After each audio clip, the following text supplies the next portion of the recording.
Welcome to Business Authority Radio, bringing you insights from today's thought leaders, professionals, and influencers. With your hosts, Neil Howe and Craig Williams.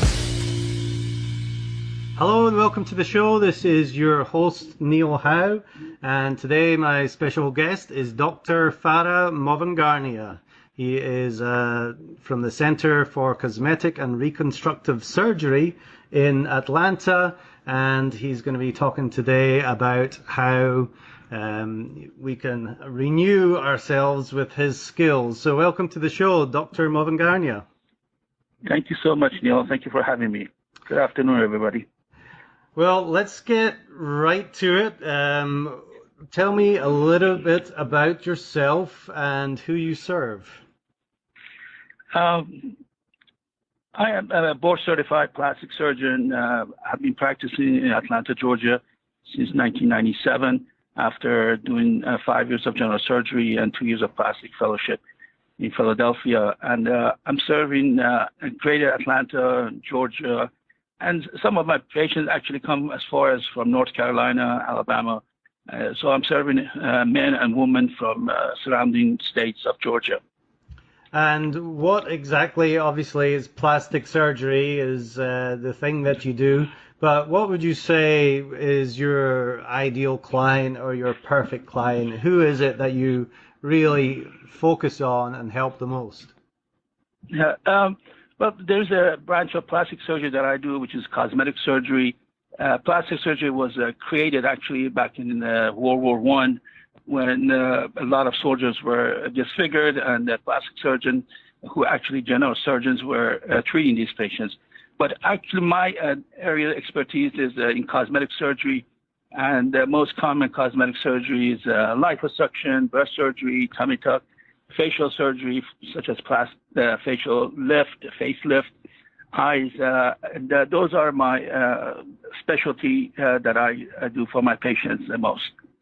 So there's two distinct areas of plastic surgery then. You've got what you just mentioned, what it was probably invented for, and then you've got this cosmetic surgery, which is not maybe necessarily needed but wanted. When we age, we have to fight with, in the workforce with the younger generation, and majority of the patients who do not feel comfortable with themselves, with the body, their face, they come to cosmetic surgeon, plastic surgeon, to get help to get rejuvenated, their body, their face, everything rejuvenated, and that's when we come into the picture. Mm-hmm. So what are 2 or 3 of the problems that you really help them solve? As far as facial part, a lot of people are concerned about aging, saggy skin, and they come in and have their eyes lifted, tucked, or have a facelift, neck lift. And the other patients who have gained weight and they cannot lose the weight, despite of working and going to the gym for a couple of years, they come to me and they want to have liposuction, abdominoplasty, tummy tuck, or a mother who have had several children and the children have gone to, college, and now it's time for her to think about herself, and she comes to me and have a request to have a breast lift and abdominoplasty, tummy, and removing the unwanted fat. Mm-hmm. So these are the most patients that I see in my practice. Right. Both of those that you mentioned were as people are getting a little bit up in age, and as you said, it's time to work on themselves and think about themselves for a minute. Is it mostly older population that you do see? To be honest with you, my patients are usually younger, less than 50 years old, mm-hmm. because the majority of the surgery that I do are liposuction, abdominoplasty, and breast surgery, and those involved younger patients who actually are healthier than the older population who require or they are interested in facial work. But just to cover a big point is elective surgery actually are for the patient who are healthy. I personally do not do any procedure on a patient who have any cardiac problems, any lung problems, unless they are cleared by the cardiologist, by internal medicine doctor. So to make sure that surgery is done safely. So let's get into some of the questions. Obviously, you'll have, 2 or 3 questions that tend to pop up the most when people are considering cosmetic surgery. What are those questions? What do people maybe fear or, want to know more about? Well, when they come to see me, I hope they usually have done their research, but what I usually tell them are the risk of the surgery. I want every single one of my patients to be aware that the surgery can be dangerous, and if they don't follow the instruction, they can have problems. So majority of the time they come in and the main concern with them is the cost of the surgery, actually, which should not be the first question they ask me. So I tell them about the procedure. I inform them about every single complication of the procedure. I spend enough time and invite them to ask me questions and think about having the surgery, and don't sign up for the procedure, cosmetic surgery, immediately. Yeah, there's definitely a mental aspect to the physical changes that they're looking for.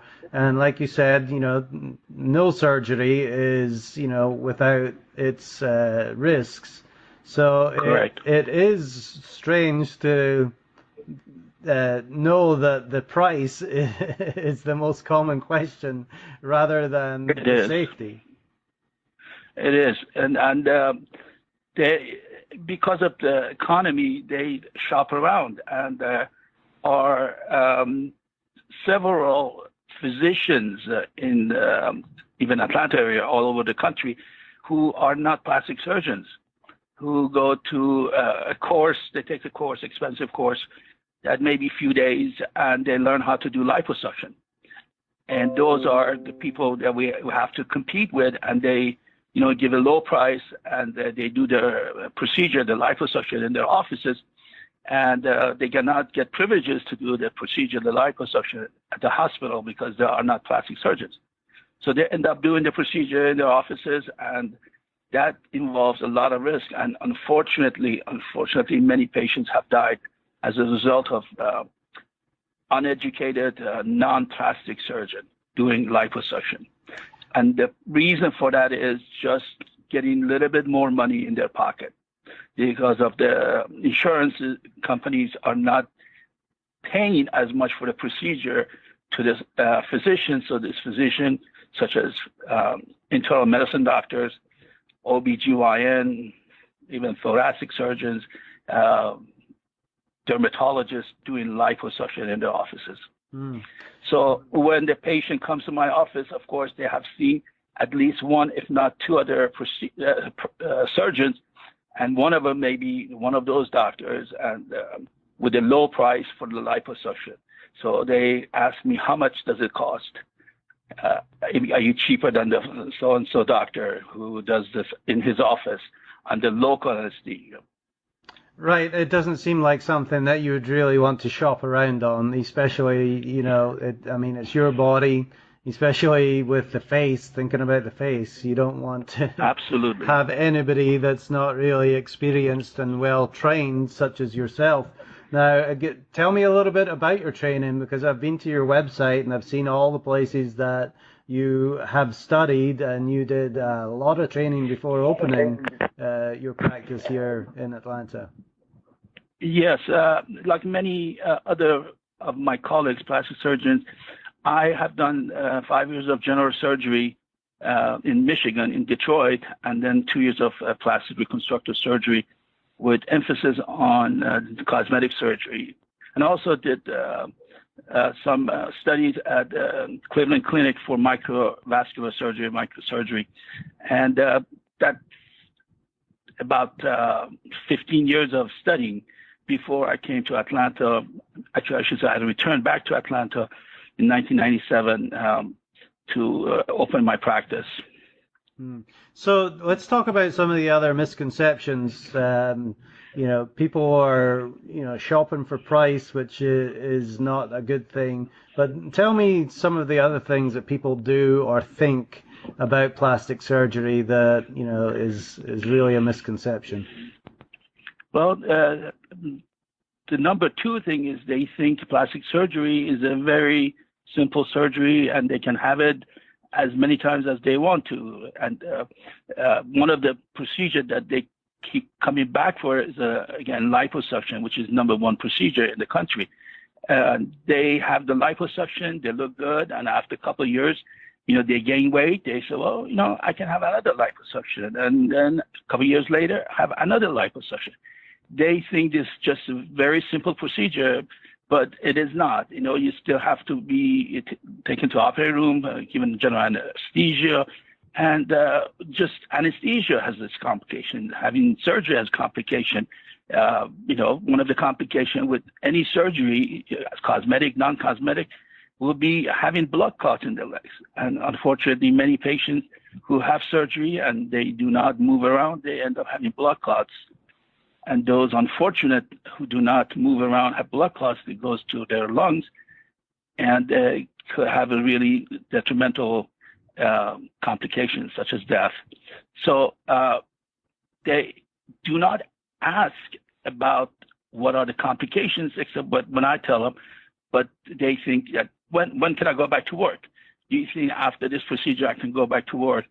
Or some of my patients who are exercising every day, they think, well, can I go back to exercising after a week or so? So they actually think plastic cosmetic surgery is a very simple procedure. And it's not. It's very invasive. It's not. But it seems, absolutely. It seems like looking at the figures, at least, that it's becoming more and more popular in America. Like you said, there's more and more people performing cosmetic surgery, even not qualified. But why is it becoming so popular? And is it an easy out, maybe, compared to like going to the gym and dedicating your time there? Well, it is easy out, but there are patients who, despite of working out, they cannot lose that pouch that they got after aging and after having several children. So, if you have some skin laxity on your abdomen, if you have had few pregnancy, the odds of you tightening the ab muscle or retracting that skin is going to be very low. So even after going to the gym for several years, they still cannot tuck in the excess skin, hanging skin, or tighten the abdominal wall muscle because of the past pregnancy. That's when the plastic surgery is necessary for them. Well, I shouldn't say necessary, is recommended to them. Plastic surgery, as I said earlier, is a elective surgery, and nobody needs a plastic surgery, cosmetic surgery, unless they want to. And one of the reasons that you ask me why is because people want to look good. People want to wear a tight dress, want to wear a two-piece bikini in the summertime. They want to look good. So, sometimes they don't even consider going to the gym. I tell my patient, go to the gym to work out for 6 months. If you cannot get rid of that, unwanted fat, then come back and I'll take care of it for you. I don't force my patient to have surgery. That's the last thing any physician should do. Force the patient to sign up for cosmetic plastic surgery. So you briefly touched on some of the things that you require, and you don't do any surgeries if there's pre-existing medical conditions. But what does a patient need to do before going under the knife? Well, it depends on what procedure they have. If they want to have a procedure that takes a long time in operating room, 4, 5, 6 hours in the operating room, I make sure that they are fit. I make sure that, if their age is past the requirement of needing EKG, electrocardiogram, they need to make sure that they are healthy.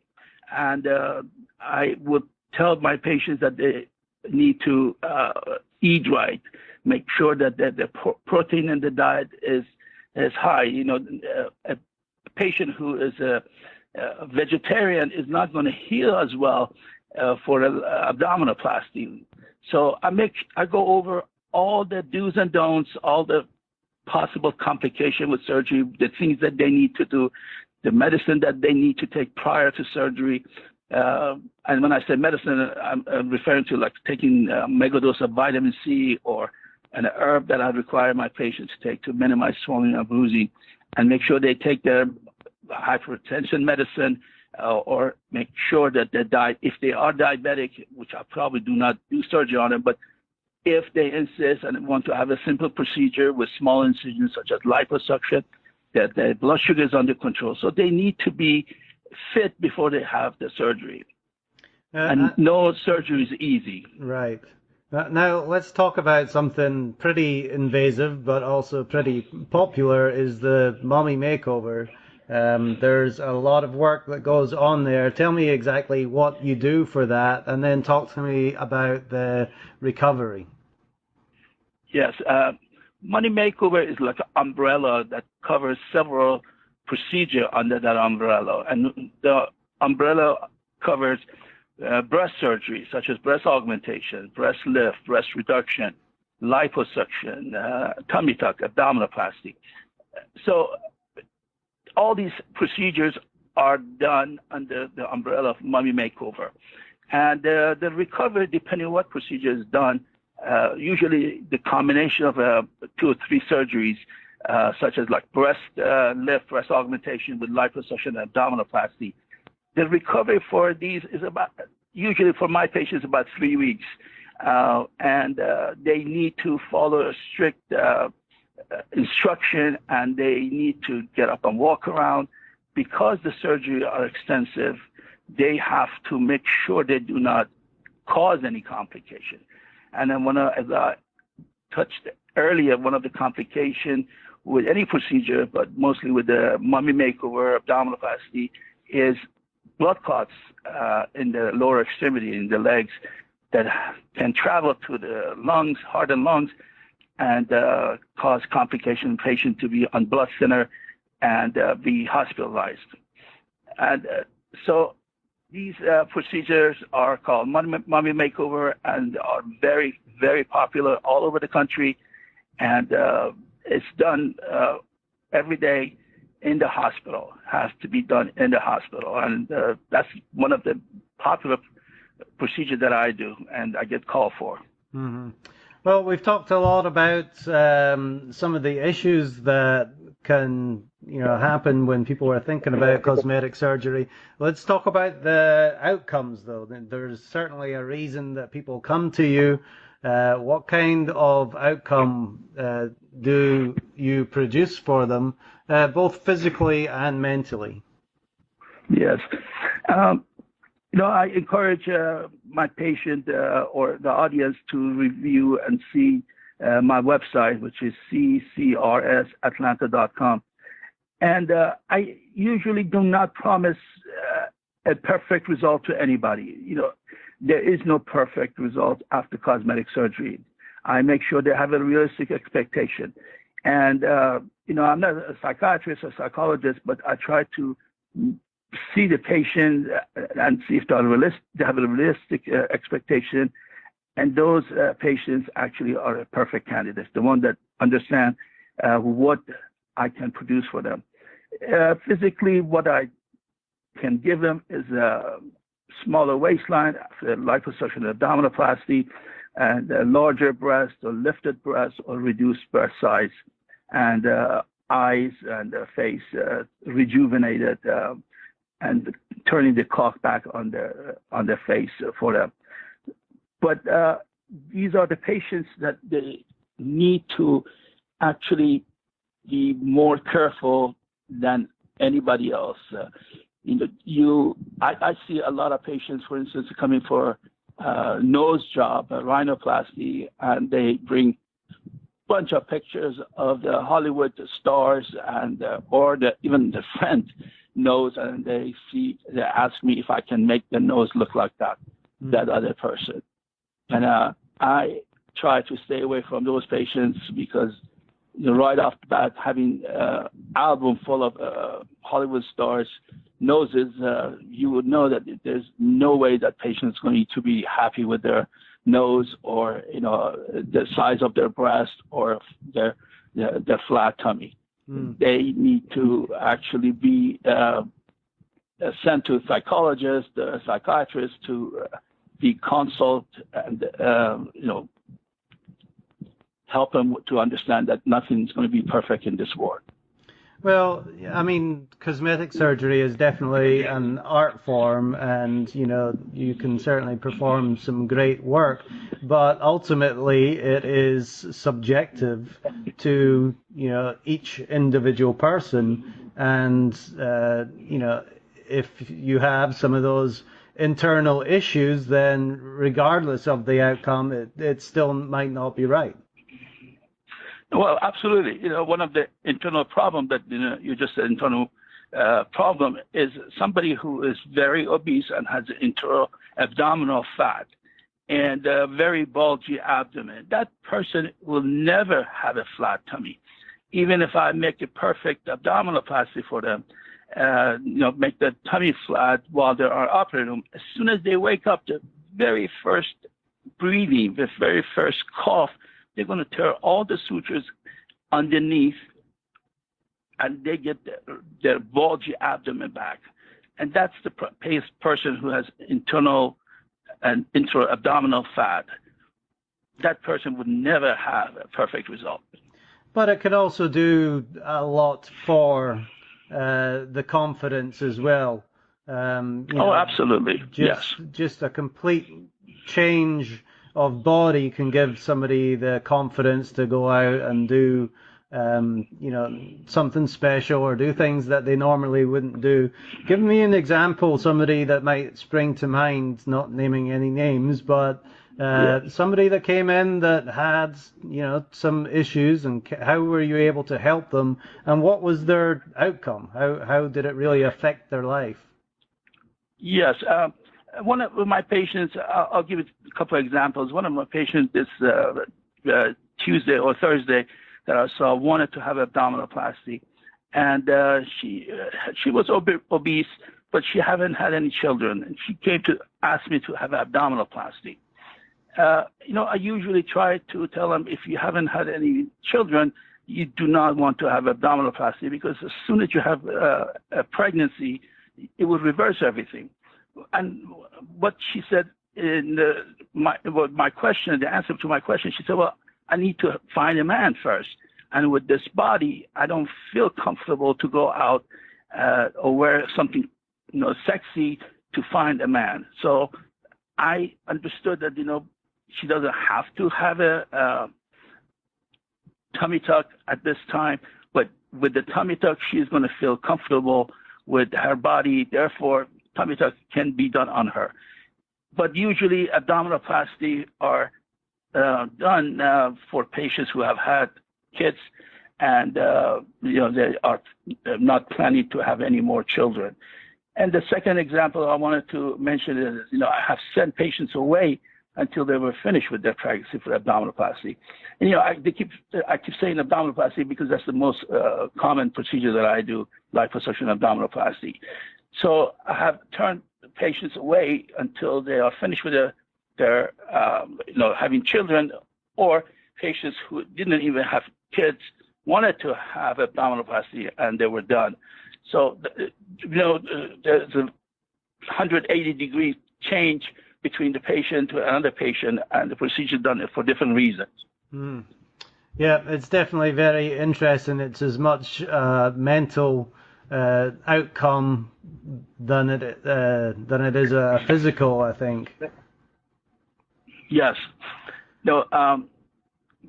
There are many also patients who do not think that mentally they are ready to go to the gym and work out because they have done it in the past. And then some of them are physically not able to exercise because of, their joint problem, their hip problem, but they still need, help to push their body a little bit toward feeling good about themselves. And then, they come to me and I'll, gladly do their surgery if they're healthy. Yeah, there's so many questions, there's so many different situations. Everybody's situation is different, and I'm sure they all have a ton of questions for you, Dr. Fara. What is the best way for people to get in touch with you and see some of your work?